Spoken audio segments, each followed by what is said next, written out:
Hi friends, welcome to Jo's Kitchen. நீங்கள் இன்னும் நம்ம ஜோஸ் கிச்சன் சேனலை சப்ஸ்கிரைப் பண்ணலையா? சட்டுன்னு சப்ஸ்கிரைப் பண்ணிட்டு லைக் பட்டனை தட்டி விட்டுட்டு வாங்க, வீடியோக்குள்ளார போகலாம்.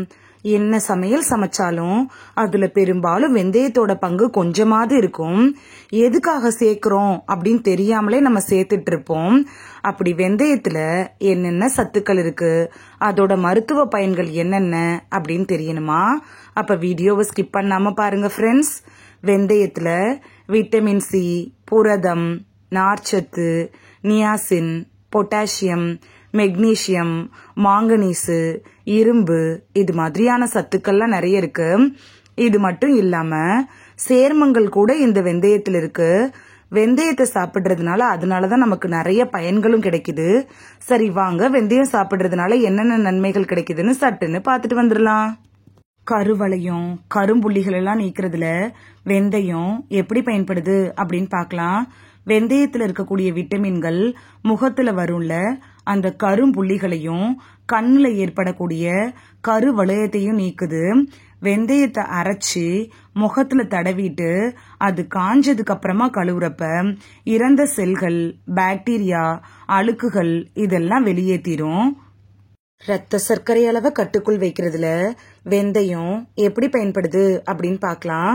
வெந்தயம் சீரற்ற உணவு பழக்கம் காரணமா ரத்தத்துல அதிகரிச்ச சர்க்கரையோட அளவை கட்டுப்படுத்தி சர்க்கரை நோய் ஏற்படுறதை தடுக்குது. வெந்தயத்துல இருக்கக்கூடிய நார்ச்சத்து கார்போஹைட்ரேட் அளவை குறைச்சு ரத்தத்துல சர்க்கரையோட அளவை அதிகரிக்கிறத கூட தடுத்துரும். தாய்ப்பால் சுரப்ப அதிகரிக்க செய்யறதுல வெந்தயம் எப்படி பயன்படுது அப்படின்னு பார்க்கலாம். வெந்தயத்தை பால்ல போட்டு நல்லா காய்ச்சிட்டு கொஞ்சோண்டு சர்க்கரை கலந்து குடிச்சிட்டு வந்தீங்கன்னா தாய்ப்பால் சுரப்ப அதிகரிக்கும். அது மட்டும் இல்லாம சாதம் வடிச்ச கஞ்சியில வெந்தயத்தை சேர்த்து காய்ச்சி கொடுத்தீங்கன்னா தாய்ப்பால் சுரப்பு சீராக இருக்கும். தொண்டை புண், வயிற்று புண்களை குணமாக்குறதுல வெந்தயம் எப்படி பயன்படுது அப்படின்னு பார்க்கலாம். வயிறு, தொண்டை பகுதிகளில் ஏற்படும்ல அந்த புண்களை வெந்தயம் குணமாக்குது. அது மட்டும் இல்லாம வெந்தயம் உடலை குளிர்ச்சியாக்குற இயல்பு கொண்டிருக்கிறதுனால உடல்ல வரும்ல அந்த கொப்புளங்களை கூட குணப்படுத்துது.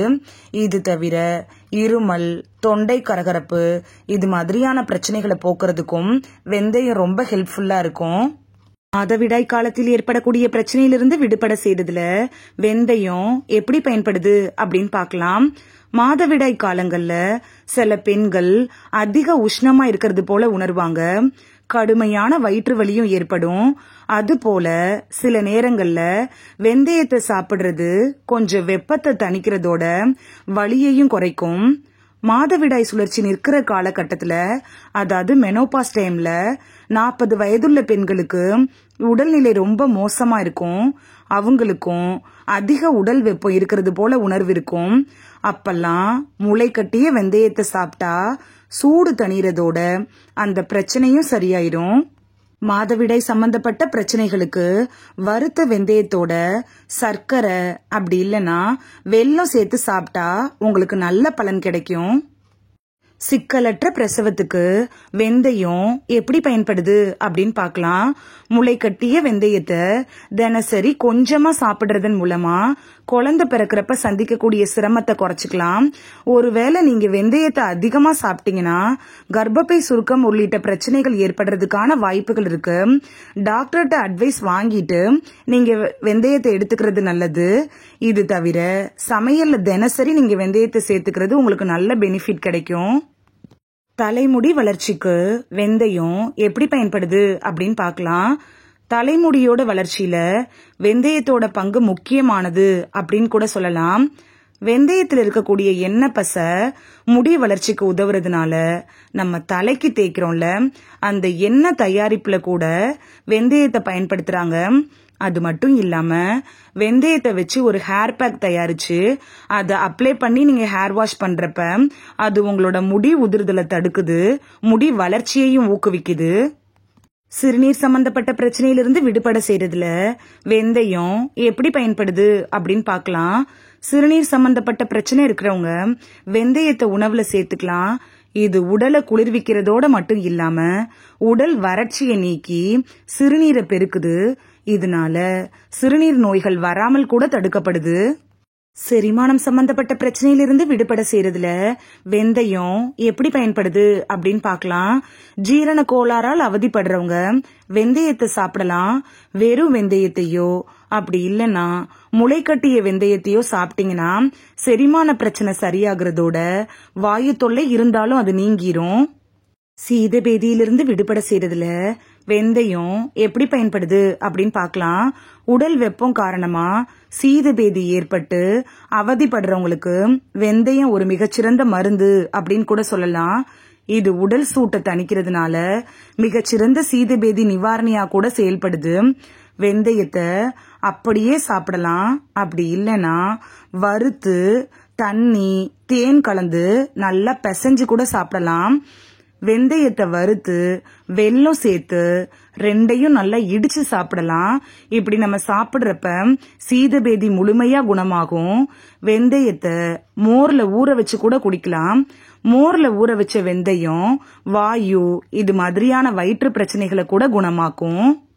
வாசனை திரவியங்கள்ல வெந்தயத்தை ஏன் பயன்படுத்துறாங்கன்னு பார்த்துட்டு வந்துடலாமா? வெந்தய எண்ணெயிலிருந்து வாசனை திரவியங்கள் அதாவது பெர்ஃபியூம்லாம் தயாரிக்கிறாங்க. இது அதிக மணத்தையும் கிருமிகளை அழிக்கக்கூடிய இயல்புடனும் இருக்கிறதுனால வாசனை திரவியங்கள் தயாரிப்புல முக்கிய பங்கு வகிக்குது அப்படின்னு கூட சொல்லலாம். பேன் பொடுகு தொல்லையிலிருந்து விடுபட செய்யறதுல வெந்தயம் எப்படி பயன்படுது அப்படின்னு பார்க்கலாம். தேங்காய் எண்ணெயில வெந்தயம் கற்பூரத்தை போட்டு ஒரு நாள் முழுக்க ஊற வச்சிருங்க. நீங்க தலைக்கு குளிக்கிறப்ப இந்த எண்ணெயை தலையில தேய்ச்சிட்டு அதுக்கப்புறம் நீங்க ஹேர் வாஷ் பண்ணீங்கன்னா பேன் பொடுகு தொல்லையெல்லாம் சரியாகும். இந்த தேங்காய் எண்ணெய்க்கு பதிலா தேங்காய் பாலை கூட நீங்க பயன்படுத்தி இது மாதிரி தலைக்கு குளிக்கிறப்ப பேன் பொடுகு தொல்லை நிரந்தரமா சரியாகும். இந்த வீடியோல வெந்தயம் சாப்பிடுறதுனால நமக்கு கிடைக்கக்கூடிய ஆரோக்கிய நன்மைகள் என்னென்ன அப்படின்னு தான் பார்த்தோம். வெந்தயத்தோட பயன்கள் தெரிஞ்சதுக்கு அப்புறம் இனி வெந்தயத்தை மிஸ் பண்ணாம சாப்பிடுவீங்க அப்படின்னு நான் நம்புறேன். இந்த வீடியோ உங்களுக்கு பிடிச்சிருந்துச்சுன்னா லைக் பட்டனை தட்டி விடுங்க. சப்ஸ்கிரைப் பண்ற ஃப்ரெண்ட்ஸும் மறக்காம லைக் பட்டனை தட்டி விடுங்க. இந்த வீடியோ உங்க ஃப்ரெண்ட்ஸுக்கு பயன்படணும் அப்படின்னு நினைச்சீங்கன்னா ஷேர் பண்ணி விடுங்க. நிறைய பேர் சப்ஸ்கிரைப் பண்ணாம பாக்குறீங்க ஃப்ரெண்ட்ஸ். நீங்களும் சப்ஸ்கிரைப் பண்ணிட்டு பார்த்தா நமக்கு பவர் கிடைக்கும். நீங்க சப்ஸ்கிரைப் பண்ணிட்டு பாக்குறது இது மாதிரியான வீடியோக்கள் தொடர்ந்து போடுறதுக்கு எங்களை மோட்டிவேட் செய்யற விதமா அமையும் ஃப்ரெண்ட்ஸ். சப்ஸ்கிரைப் பண்றதோட மட்டும் இல்லாம பக்கத்துல இருக்க பெல் ஐகானை கிளிக் பண்ணி ஆளுங்கிற ஆப்ஷனை கிளிக் பண்ணி வச்சிட்டீங்கன்னா நாங்க வீடியோ போட்ட உடனே நோட்டிபிகேஷன் உங்க செல்போனை வந்தடையும். நாளைக்கு வேறொரு ஆரோக்கியமான பதிவுல சந்திக்கலாம். Thank you, by.